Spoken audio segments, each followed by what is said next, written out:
Good evening, everyone. Welcome tonight.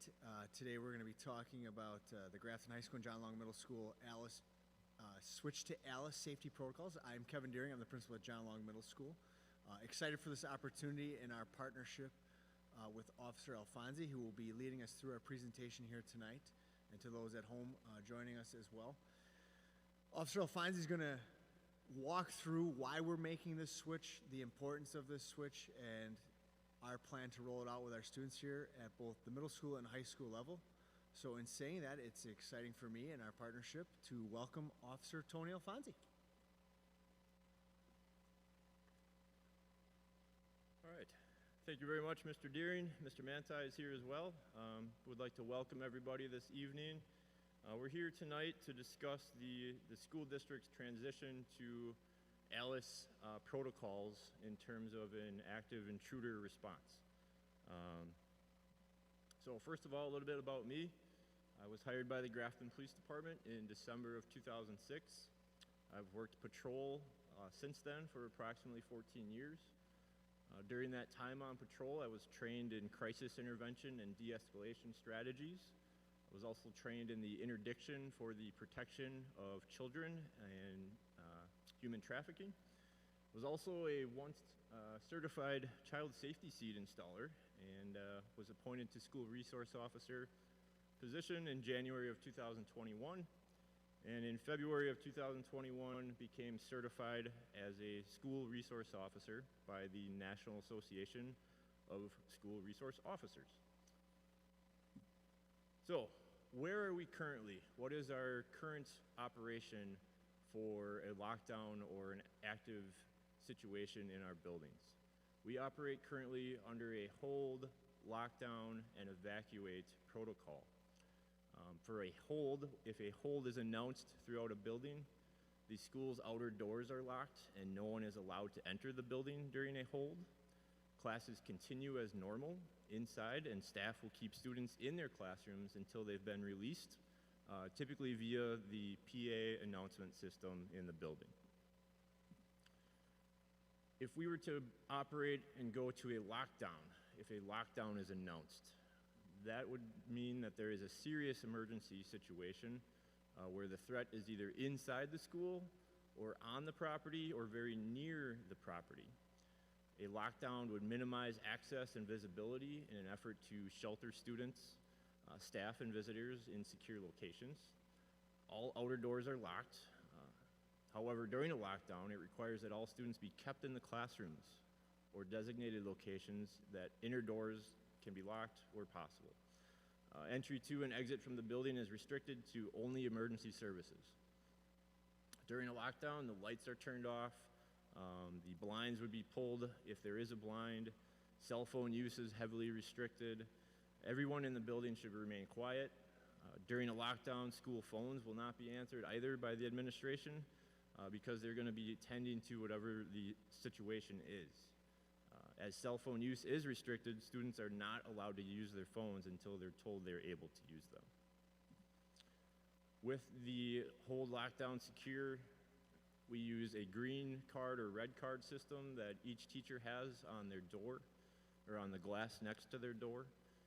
They can use that red or green card to signal whether or not everything is okay in the classroom, or if it's red, that would be a signal to emergency personnel walking through the building that there is an emergent need within that classroom. And then lastly, if an evacuate order is given via PA, it requires an evacuation of the building via PA system. It would be made by a person in charge, typically the principal of the building, potentially myself if I'm in the building during the incident, and it would be to evacuate the building. Staff members are at this point in charge of students to escort them as fastly and safely out of the building and to get to the known evacuation route as well. They also have to keep in mind that maybe the designated evacuation route isn't a viable option, like a fire or some other type of incident or threat within the building. So they have to be mindful that they may have to use an alternate route. So that's what we currently use. Also, evacuation points. Currently, each building within the district has a designated evacuation point or a rally point. Currently, students at Grafton High School are evacuating to St. Joe's Church. Students at John Long Middle School are evacuating to Grace Lutheran Church. And then for Kennedy Elementary, students are going to the library currently, and students at Woodview are also going to Grace Lutheran Church. So that's a rundown of what we do now. In a transition to A.L.I.C.E, A.L.I.C.E is an acronym for Alert, Lockdown, Inform, Counter, and Evacuate. So what is that? What is A.L.I.C.E? What does that mean? A.L.I.C.E is what is referred to as an options-based response. It provides additional options besides your typical just locking of the door, and assumes that every event that occurs is different. It provides you the freedom and the empowerment to make a decision based on the circumstances going on in the building. A.L.I.C.E is also not sequential. So that acronym that I just gave you of alert, lockdown, inform, counter, and evacuate is not sequential by any means. A.L.I.C.E is taught in a manner that you use whichever part of that acronym that fits your circumstance the best. So that means it's going to be dependent on where the threat is in the building. A.L.I.C.E also increases odds of survival. Based on the research and the science behind what A.L.I.C.E teaches, it's going to significantly increase the odds of surviving a violent incident. It's research-based, and like I mentioned earlier, it empowers the individual to participate in their own survival, which is huge. So alert, the first letter of A.L.I.C.E. Alert would be the first sign of danger that a person is receiving, that there's an issue going on. That's your alert. For some people in the building, their alert is going to be a PA announcement made by the principal or some other staff administratively that there is an armed intruder or some type of threat in the building. Other people's alert may be the sound of a gunshot or screaming in the hallway or some other type of sensory input that tells you that there's probably something bad going on.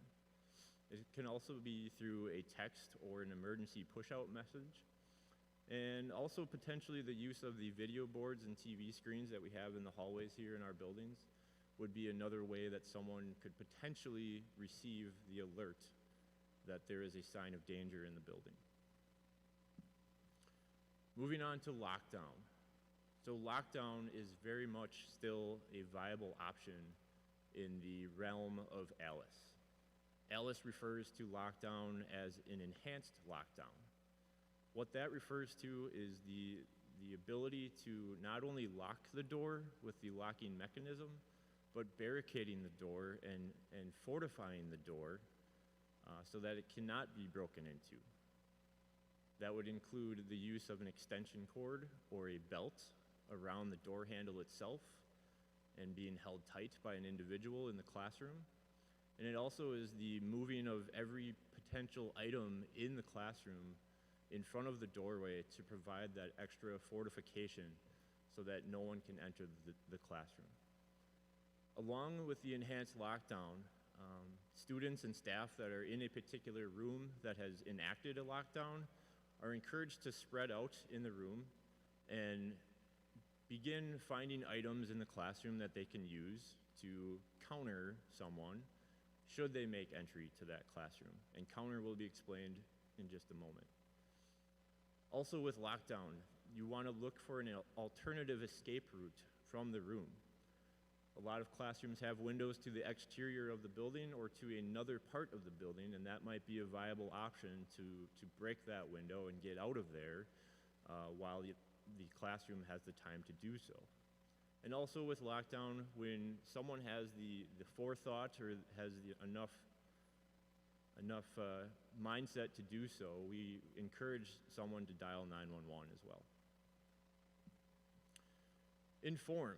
So the inform part of A.L.I.C.E is going to be what I can describe as a play-by-play announcer. Most likely, someone in the main office of the building that has access to the cameras of the building the phone system, the PA system. They're going to be giving real-time information via PA throughout the building, letting everyone in the building know where this individual is, who they are, if they know who they are by name, what the person is wearing, where they are heading, and what they are doing. We want to give as much real-time information as possible in order for everyone in the building to make the right choice for them based on where the intruder is or shooter is in the building. Again, A.L.I.C.E is situational. It depends on where the threat is to determine what decision you're going to make. So this would be done via the PA system again. It can be done via cell phones, radios, walkie-talkies, but the inform is to get as much information out in real time to the people in the building so that they can make the right decision for them. Counter. What is counter? Well, first of all, what counter is not is fighting. Never will I or anyone in the school district encourage a student or staff member to actively seek out the bad guy if they are in a place of safety. What countering is taking back control of an immediate area, specifically a classroom. It's age appropriate. It's also a personal choice on whether or not someone is going to try and counter an individual. Along with counter is something referred to as the swarm technique. This also is age appropriate and size appropriate. This will not be taught to anyone in the elementary schools, but it will be given as an option to John Long Middle School staff and students, as well as high school staff and students. What what swarming is the physical taking back control of the individual who is posing the threat. Now that's a very scary thought to think of, running towards someone who has a weapon that is wanting to do harm. But again, it is a personal choice. It is not anything that is being demanded of any student or staff member, but it is a way to regain control of the classroom in order for the other people in the classroom to get out to safety or continue to counter the individual. So countering itself is the act of distracting this individual. Throwing books, throwing backpacks, throwing staplers, making noise, screaming and yelling, running out of the classroom. These are all ways of distracting and countering the individual. And again, this is purely just last resort. Bad guy has stepped into the classroom and you have no other option. Evacuate. That is our number one option and always will be. Students have the authority to leave the building as safely and quickly as possible if evacuate is the safe choice to do so, and they're allowed to do it without needing any direction from a teacher or staff member. We are giving students the ability to make that decision for themselves. If they feel that they have a safe route and they are not putting themselves in harm's way, they are allowed to leave this building as quickly and as fastly as possible and get to the rally point. Students will be taught to leave all of their belongings behind. There is no need to grab anything. Just leave it behind and get to your evacuation point and your rally point as quickly as possible. Also, do not go to your vehicles, especially at our high school here. Students will be told not to get into their vehicle and drive away because of the factor of potentially causing traffic issues in the area, which would delay a response from law enforcement and emergency medical services. Evacuating also removes as many potential targets from the building. We get as many students out as fast as we can. We immediately drop our numbers down. And it also allows parents to respond to the reunification point instead of the actual scene or school where the incident occurs. So why are we going to A.L.I.C.E? A.L.I.C.E has been around since 2001 and was created by a former law enforcement officer by the name of Greg Crane. It was the first program that taught an options-based strategy in the United States.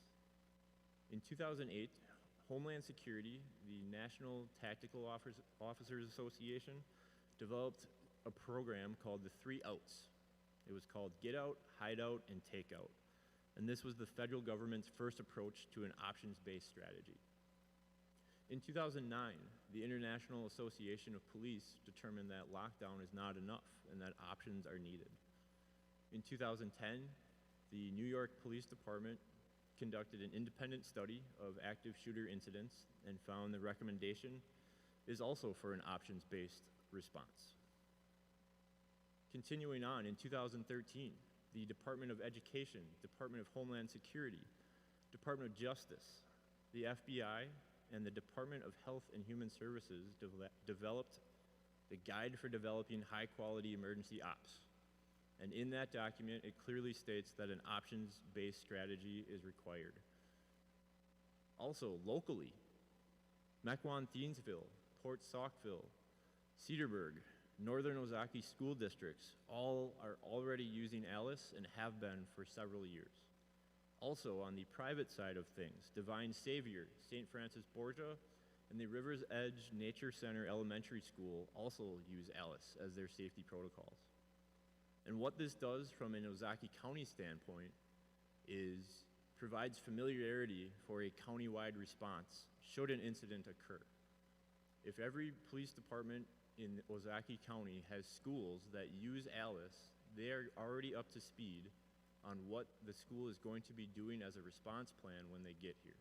And that is a huge advantage for us.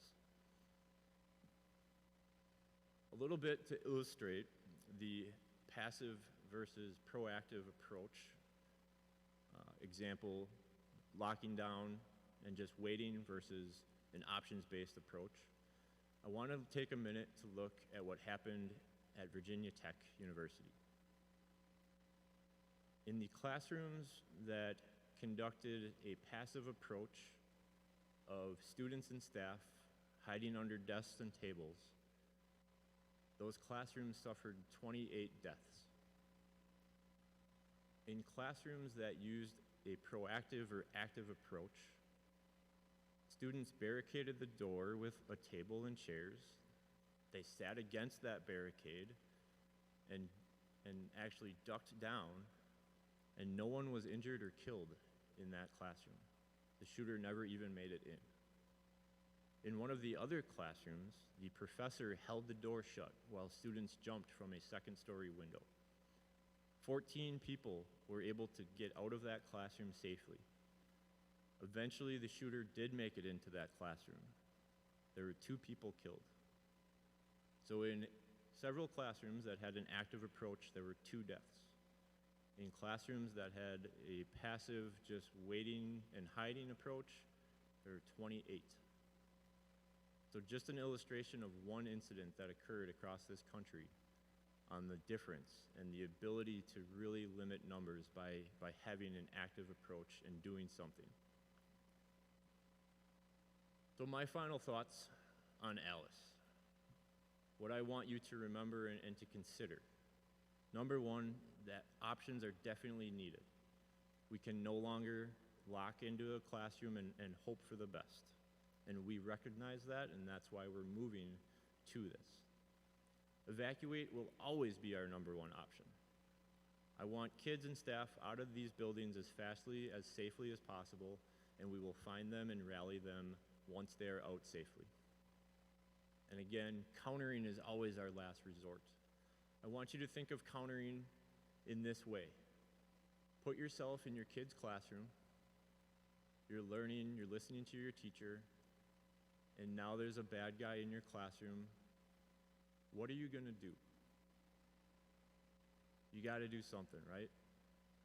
You're going to fight, kick, claw your way out of there because you want to go home. That is what we want you to think of when you think of countering. We are not encouraging them to go find the bad guy and take him out. Absolutely not. It is a last resort within close proximity. And again, this A.L.I.C.E. system allows our students, our staff, our faculty to participate in their own survival. So moving forward with our next steps. For John Long Middle School, On October 21st, myself and Mr. Deering will be presenting a live stream presentation during SOAR time, which will also include question and answer capabilities for all students at John Long Middle School. On November 2nd and November 4th, during SOAR time, we will be practicing the techniques of evacuating, enhanced lockdown, and countering.